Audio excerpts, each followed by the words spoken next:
Welcome back to Selling on Giants. I'm your host, Mr. Will, and this week I want to start somewhere we usually do not start an e-commerce podcast. Taylor Swift. Her wedding dress has barely been seen publicly, but bridal companies are already designing products around what they think consumers are going to want once the look is revealed. David's Bridal told Reuters its team has already developed roughly 24 concepts inspired by her expected aesthetic. That is not really a wedding dress story. It is a demand creation story. Search demand does not always begin on Amazon anymore. Culture can create the need. Social media can amplify it. AI can narrow the choices. Then Amazon, Walmart, TikTok, or Google gets the transaction. The brands positioned to benefit are not the ones trying to copy Taylor Swift the fastest. They are the brands with enough operational speed to recognize when a cultural moment genuinely intersects with something they already sell. That means social listening should sit closer to keyword research. Google Trends should sit closer to Product Opportunity Explorer. TikTok Trends should sit closer to inventory planning. You do not chase every meme. That is how you end up with a warehouse full of yesterday's trend. But when culture starts changing the language customers use around your category, you should know before the weekly sales report tells you. And TikTok is increasingly trying to own both sides of that equation. New Consumer Edge data reviewed by Business Insider estimates that TikTok Shop represented about 2% of United States online retail spending in July. That was enough to put spending through TikTok Shop ahead of online spending at Target, Costco, and Home Depot in that data set. Amazon is still in another universe at roughly 35%, and Walmart is around 7%, so TikTok is not taking the crown next week. But two things caught my attention. First, customers making 20 or more TikTok Shop purchases during the second quarter represented only about 5% of buyers, but generated roughly 30% of spending. Second, shoppers over 35 were the fastest growing age group by year-over-year spend. That matters because TikTok Shop cannot become a major marketplace by surviving on viral impulse purchases from younger shoppers. It needs habitual customers. It needs people opening TikTok with an expectation that they can actually shop there. We have already seen data suggesting that the Shop tab itself is becoming a bigger source of transactions. Now we are seeing heavier repeat behavior and growth with older shoppers. At that point, I stopped thinking of TikTok Shop as an influencer channel. It is a marketplace. That means brands need catalog discipline, reviews, pricing, promotions, inventory, fulfillment, search optimization, paid media, creator strategy, and repeat customer measurement. The creator is still an advantage, but the creator is no longer the whole strategy. The bigger threat to Amazon and Walmart is not that TikTok copies them. It is that TikTok owns the attention before the customer ever decides to shop and then becomes good enough at commerce that the customer has no reason to leave.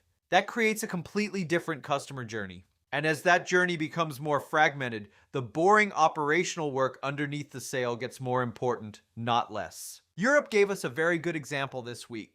The European Union's new packaging and packaging waste regulation became generally applicable on August 12th. For brands selling packaged goods into Europe, this is not just a sustainability initiative. Packaging is increasingly becoming part of whether the product can legally be sold in a market. The regulation covers packaging composition, recyclability, waste prevention, labeling, producer registration, and extended producer responsibility.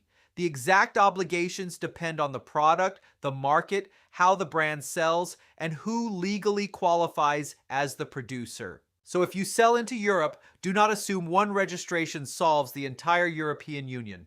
You need to know which countries you sell into, who qualifies as the producer, whether an authorized representative is required, what registrations already exist, and whether your packaging documentation supports the product being placed on the market. This is the kind of issue brands ignore because it does not increase conversion rate today. Then Amazon asks for a registration number, a listing gets suppressed, and suddenly, compliance becomes the most important growth project in the company.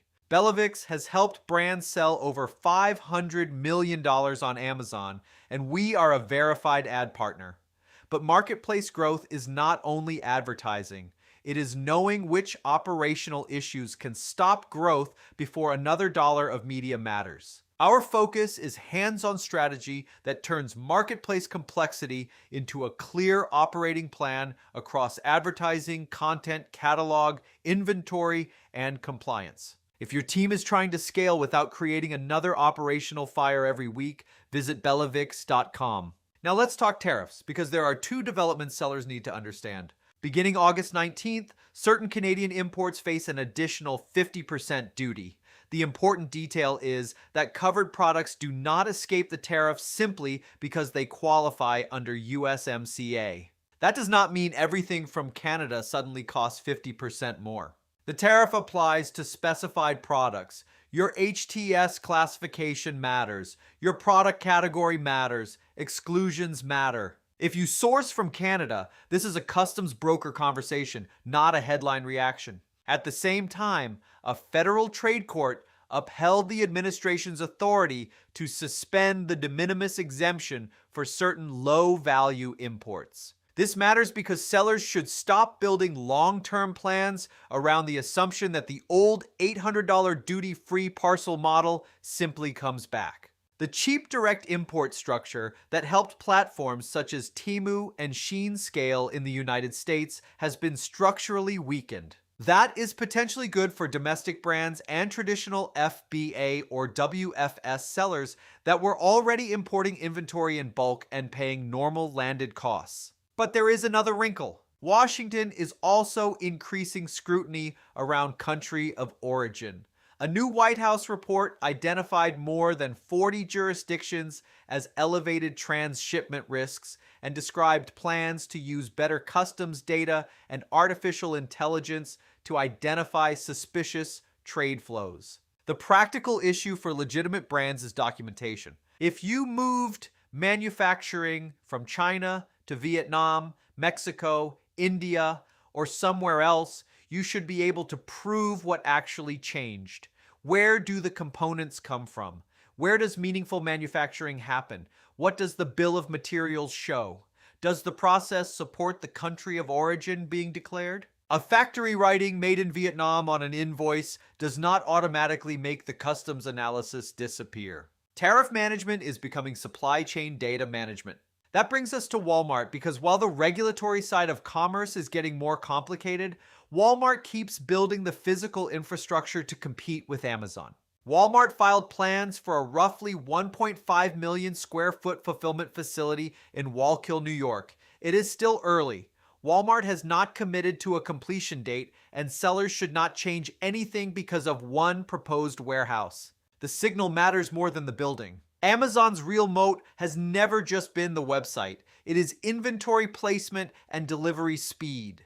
Walmart has thousands of stores, WFS, regional fulfillment, last mile delivery, and now continues looking for ways to expand that network. Every time Walmart gets inventory closer to the customer, Marketplace becomes more credible as a serious second channel instead of somewhere brands dump an FBM offer after Amazon is finished. And sitting above all of this is AI. A new consumer survey found that nearly 6 in 10 United States respondents said AI had introduced them to brands they did not previously know. 42% of American millennials said they would allow an AI agent to purchase something up to $250 if they had a 7-day return window. That does not mean customers are handing their credit cards to robots tomorrow. More than a third still want a human review before the transaction happens. But the direction is important. We are moving from search, click, compare, buy towards something closer to explain what I need, evaluate the market for me, show me the best options, and maybe buy it once I approve. The first customer your product detail page needs to convince may increasingly be an algorithm, and algorithms need facts. Who is the product for? What problem does it solve? What are the specifications? What is it compatible with? What makes it different? Is it available? What does it cost? Can it be returned? This is why I keep saying structured product data is not cleanup work anymore, it is distribution. When you connect the week together, Taylor Swift is actually the perfect place to end. Culture creates demand before search exists. TikTok is learning how to capture that demand without sending the customer somewhere else. AI is beginning to decide which products deserve consideration. Walmart is building the infrastructure to fulfill the transaction. Meanwhile, tariffs, country of origin rules, and packaging regulations determine whether the economics and compliance underneath the sale actually work. E-commerce is becoming more cultural at the top and more operational underneath. The brands that win need both. Move quickly enough to recognize real demand when it appears, but maintain enough discipline around product data, inventory, compliance, landed cost, and fulfillment to turn that attention into profitable growth. If you are getting value from selling on Giants, subscribe, leave a review, and share the show with someone on your team who needs to stay ahead of what is changing across e-commerce. Mr. Will here, signing off from Selling on Giants. Attention moves fast, so make sure the business underneath it can keep up.